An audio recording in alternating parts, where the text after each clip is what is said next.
Well, I thought this day would never come on World of Tanks console, but unfortunately we are going to be having to review the worst tank on World of Tanks console. It is of course the Tier A AMX-65T, the French heavy tank, and apparently, according to a lot of people, this is the worst tank at Tier 8, and we're going to put that theory to the test, play a few games in it, and give my actual opinion, because of course it has been buffed recently, and see whether it still stacks up to that worst tank within World of Tanks title that it currently has. The first thing that I have to mention within this review is that we are not fully upgraded, and I guess that in some regards this is not necessarily the worst thing for the tank itself, since the top turret, although getting more hit points, although getting more view range and apparently getting more armour, yeah, I feel like actually having the stock turret might be the way to go with this tank, since it is much smaller and a little bit harder to kind of hit. It's not as flat, and so yeah, you can actually bounce a few rounds with this turret, whereas the bigger, fully upgraded turret may not be able to do that. But of course that is down to personal preference, and I guess that this turret does have significantly worse armour overall, but it could potentially bounce a few more rounds. But with this tank you're probably not going to be bouncing too many rounds, and so yeah, I don't think that that is really that much of an issue. Obviously, with regards to the other packages that we're missing, the engine is definitely one that I cannot wait to unlock, and that's because that will boost up that top speed of the tank, and it will also be able to get into position much faster. And then of course the top gun, although may I like to say, I would actually rather use the 100mm. You're going to be firing faster, you're going to be able to hit opponents much easier because you'll have better accuracy than the 120mm, and of course that is one that you unlock fairly quickly, being the first gun that you unlock, well, even the first package, and so it's not actually that bad. However, the stock gun that you do have in the tank is terrible. Yeah, terrible accuracy, terrible aim time, it's just terrible, and I can see why if you were playing this thing stock completely, why you'd be really struggling, but that's what XP boosters are for, am I right? Obviously, there we have it, the standard tank itself, what we used within the replays, and let's take a look at the armor viewer to showcase why the armor is pretty terrible. I guess from the turret you aren't actually that bad, 180mm on the side of the turret, obviously you have 250 on these flat areas, so it's not actually awful. Only key bit of the tank that is really bad is that cupola, which people can hit, and then of course you have that upper bit above the mantlet, which is 60mm thick, so you're not going to get basically automatically penned by anything unless they're a 183mm gun within the game. Of course, the FE 4005 and the Death Star. So yeah, basically you're fine with regards to that, so don't worry about that. Only other things that you have to kind of worry about are the hull armour of the tank being god awful. You are not going to be bouncing very many rounds, especially since that plate is very well angled so that people can look down onto it and then pen you really easily, especially if they're face hugging, and from the front you basically get penned by everything, and if you try and angle at all, people just pen whichever plate is easiest to hit from that angle that they're going to be looking at. So yes, this tank statistically looks like a pretty terrible one, but can it actually stack up against the competition at Tier A within these games? Let's have a look and showcase why this may not be as bad as people make out. The first game we have to showcase to you guys is on Pilsen, and this is probably one of my more favoured maps for the AMX-65T, as much as I probably would say it's not necessarily the map that you'd want to get in a kind of lightly armoured heavy tank. However, this one is actually pretty good, and that's because the AMX-65T gets decent gun depression, and you can kind of play the 65T like a medium tank, and so I actually quite enjoy playing it. Does it necessarily mean it's an amazing tank because it's like a heavy medium? Absolutely not. This tank is definitely not a super competitive one, but in the hands of a player that knows how to use DPM and to be able to use these smaller caliber guns that are a little bit more accurate and able to push out that damage quicker, and if you can track people, learn the mechanics of how to do that, then this is actually not such a bad tank. I guess when you're coming up against tier 10s, you're in a bit of a different scenario because everything's going to be penning you, you're only going to be dealing 300 damage back to them, and so it's not as easy and not as fun when you're in that sort of scenario. Obviously, you also have the problems with this tank, with this gun especially, that you only have 230mm of penetration with your standard rounds, so yes, you do actually have to fire premium rounds in a lot of the scenarios where you're coming up against some of these higher tier tanks, and that's where I guess it's a little bit more difficult to kind of compete with some of the higher alpha damage, higher penetration guns that are in World of Tanks console. Obviously, what you're seeing me doing here is just using the gun depression. You'll see a lot of people saying, oh, well, why are you sat at the back in a heavy tank, or why are you kind of sitting in this position? Well, if I can consistently deal damage to opponents really easily, why would you not take the consistent damage with the fact that you're literally punishing the enemy team from progressing anywhere within the game? And you're seeing that with the amount of damage that we've dealt within this game, and we haven't even taken a single hit. 2,100 damage almost, and pretty much stopped anyone from advancing on our light tank there. And that's really where this tank can be doing quite well, is when you can just dish out that damage using the kind of accuracy, the DPM that the tank has, and that's something I've really enjoyed with this tank. Obviously 2093 damage, it's not the highest damage result you'll see so far, but when we've got, you know, 10 tanks left alive on the enemy team, we can hope to progress that even further. And this tank, since the mobility of the tank isn't actually that bad, you know, you're looking at 37 kilometers an hour here, and pretty consistent as well, then yeah, it's really fun to do. And when you can pick up the back of an SU-152, it's always nice as well. And now what you'll notice here, we aren't going to just suddenly come around the corner to the J Panther. It's not going to be a good idea. So we do give him a little bit of the side armor, which he obviously only tracks us. And this is something you can use in your own gameplay when you're going around the corner. We hit the J Panther there. We bounce 2 rounds, and that's something you will not have been used to if you've played the AMX65T before it got buffed since the latest kind of French heavy buffs within the game. Obviously KV4 here. He doesn't quite know that we're going to put a round into his track and track him down, and hopefully we'll get another shot off into him before he gets taken out, and we can take some of that damage. We don't manage to do that, and unfortunately for us, he then decides to come right around, and because we're moving our hull armor with the AMX65T, he's obviously aiming at the flat plate, which doesn't go well for him, because when we then turn, suddenly he's then aiming at a really well angled plate, and that's where we can manage to block that damage. 960 so far within this game. Obviously we know that the tank destroyer is over to our left, and so if we take a little swing by this way, we could potentially get a shot into him, but there's a lot of enemies, well, a lot of our teammates going after him, and so it's unlikely we're going to be able to do that. But 3,500 damage in a game that's literally lasted 4 minutes, well, just over 4 minutes. We've blocked 960 damage. It can certainly stack up in these matches where you are top tier, but remember, this is a top tier game, and we haven't had to deal with any opponents with super high penetration rounds, and yeah, I guess that's probably why we haven't had such a bad game. But yes, we do manage to ram the T-54 there for the final damaging, well, damage within the game. Yeah, a really decent tank in my opinion. Not one that's super competitive. Is it as bad as people make out? I've seen a lot of people on PC saying that this is the worst tank in the game and it's absolutely horrific, but I feel like if you can use the DPM to your advantage, realise that it's not necessarily an all and out heavy tank that's going to be able to bounce tons and tons of rounds. If you expect that, you're not going to be seeing it with this tank. But yeah, an easy damage result in just a 5-minute game.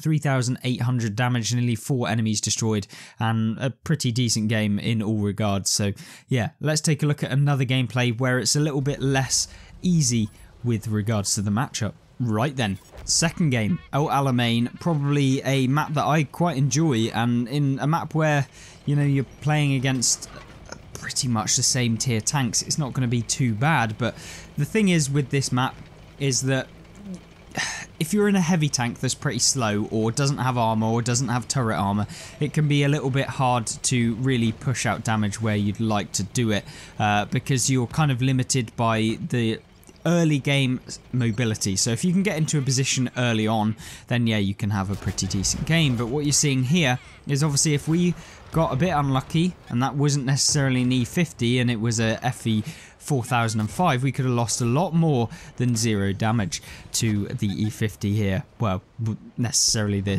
FE 4005 if it was one. But luckily for us it isn't, and so we do manage to get over to this position at which we can now become a little bit of a nuisance to the opponents on the enemy team. And with a 5-second reload to do 300 damage on average, I think that that's pretty decent for a heavy tank. Since 5 seconds gives you a short period where you can kind of retrack any opponents that may kind of come out or might be trying to progress a little bit against your team, you can definitely track them and help out your team a little bit. And you can see what we're doing against the AMX-30 there, just poking around, dealing a bit of damage and just making sure that we're not taking any unnecessary hits. Talking about unnecessary hits, the artillery tries to hit us there over the ridge. Luckily he doesn't manage to do so, but if he did, because we're in that terrible French armour from above, it would not have gone well whatsoever. These tanks do not take artillery hits at all well, because from above they are basically paper, and they're huge, they're big boxy targets, especially the 65T, since yeah, it's just not a particularly very nice one. That's really where it comes in a bit annoying to be able to play, but of course it's down to how you play. You know, if you play very arty safe then it's okay, but I think sometimes when people try and play too arty safe, you can kind of end up ruining your own game from that sort of play style. Obviously what we're trying to do here in this worst tank is make sure that we don't lose all of our hit points, because the biggest thing within World of Tanks is making sure you keep your hit points for the majority of the games. If you do manage to lose a lot of them at the early game, it can make it very, very difficult towards the late game, when you could have made some bold plays where you can take on an opponent who maybe hasn't kept their own hit points, and where taking a shot would be okay for you to do in a scenario, you know, where you're 1v1 or something. Now obviously you're seeing here we've picked up a little bit of assistance damage, and that's something you will not really see with the AMX-65T, at least with this turret, which I guess is the kind of trade-off between the two turrets. Do you want a turret that kind of has more view range and is able to spot opponents a little bit further away, or do you want a tank that can kind of bounce a few more shots? With this turret, at least from my personal opinion, that's not a necessary fact, but I do think that this turret is significantly better than the previous or the upgraded turret, if that even makes sense, the upgraded turret being worse than the turret you can see here. Now from this position, I understand that if the opponents on our left, for these two heavy tanks here, do manage to get around and start sausage sandwiching us, that could be really, really bad. And so what we've got to do is make sure that we get forward. I know that the majority of the enemy team is spotted. We know that the tank destroyer, the Scorpion G, is over on the right, so we're not going to be taking any hits from him. It's just a case of, can we kind of get them in a sausage sandwich rather than them ending up getting us in a sausage sandwich. And so that is exactly what we're trying to do here. We get spotted by a heavy tank from behind, and hopefully we won't take any shots from behind. Unfortunately we do, which is a little bit annoying, but luckily whoever it is from behind only manages to track us with the second shot. And from my personal experience, that looks like it's a Barask, which is not a tank that you want to be getting hit by or getting farmed by, because that thing is pretty lethal, being able to deal 700 damage consistently to you. And what you notice me doing here is just tracking the opponent, because you know, if we're in that scenario and we can track it for our team, then it's obviously going to be beneficial for us to do. I noticed that the Barask at this point is behind us, so we're going to have to kind of spot him, or at least try to spot him to be able to help out our team. Now what you see me doing here as well is making sure that we're putting out the damage on the kind of flanking forces of the enemy team towards our team, which is of course this VKA, and hopefully we can help our team out with him so he can get out of the game, and then we can focus on that Barask that we were talking about earlier. Whether that will become the case or not is kind of down to the enemy team, I guess. The E50 here has moved up aggressively onto the hill area, so we've got to make sure he gets out of the game, but I don't think I'm going to get there before we manage to do that. The Barask up there is obviously in a position that is quite favourable for him. He can poke and deal some damage quite easily. We're trying to just get a shot into him, but unfortunately the server delay means that our round actually comes out the side, which is why you'll see me actually sometimes firing like way ahead of the opponent, is because actually the server side reticle means that where you're actually aiming compared to where the server thinks that you're aiming is in two different places. So if you over angle where you think think that the opponent's going to be, you can actually get some decent shots. And what you notice here is the Barask does get spotted and we can put a round, meaning that in 90%, well, not 90% of games, but in a fairly proportional amount of the time, we can one-shot that tank right there. And we do go for the blind fire because, you know, if you can and you have the rounds to be able to do that, why not? Now you'll notice that we picked up a fairly okay damage result, 3,600, and that's not a bad one.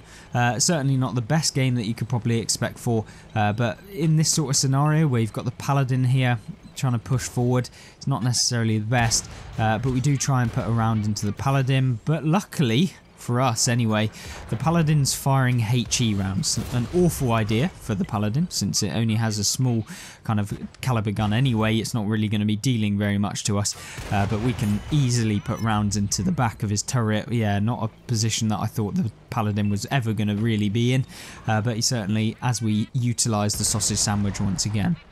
Barask does finish off our Paladin there, which is a little bit annoying, means that the Barask is now kind of able to get us in a position where if he manages to get the view range on us, because we don't have the best view range being the French heavy tank, it could be potentially very dangerous, and that is where I think we're going to find ourselves ending up. Now I don't want to come all the way around here, because if I overcommit and the Barask manages to find the side of us and we don't manage to actually find the shot into the Barask, that could be really, really bad. And you'll see me doing here is just turning my armour, because I know that he's going to be out in this field area. You know that a round's going to come in. Is he going to be way over to the left? Is he going to be way over to the right? You'll see me kind of wiggling here because we don't know for sure, and hopefully he manages to bounce around. You see the round coming over. He's going to be over to the left hand side here from where we are right now, and so now it's time to just keep on pulling back, put as many of these dead enemy tanks and friendly tanks in the way between us, which means that it's going to make the shot for him harder. And yeah, this is exactly what we're just trying to do. It's unlikely that the Barask is going to be able to hit us directly from that position, because we're pretty much behind the hill at this point. But it could be potentially something that happens. The equalizer, obviously, on the enemy team does get taken out by our friendly, which means it is just a 2 versus 1 against the Barask. Now in this scenario, that's not particularly the best thing that I can expect for when playing in this AMX65T, because this tank does not do well when you're playing up against tanks with fantastic view range, which I believe the Barask has, because every single time he's outspotting us, he's probably got advanced optics on, or alternatively advanced concealment, or both, which means we're never going to be able to outspot him since we don't have either of those on this tank. So there's that kind of bit of this tank where it feels a little bit lackluster, but I guess any heavy tank that you'll be playing is in a similar sort of scenario, so we can't be too hard up.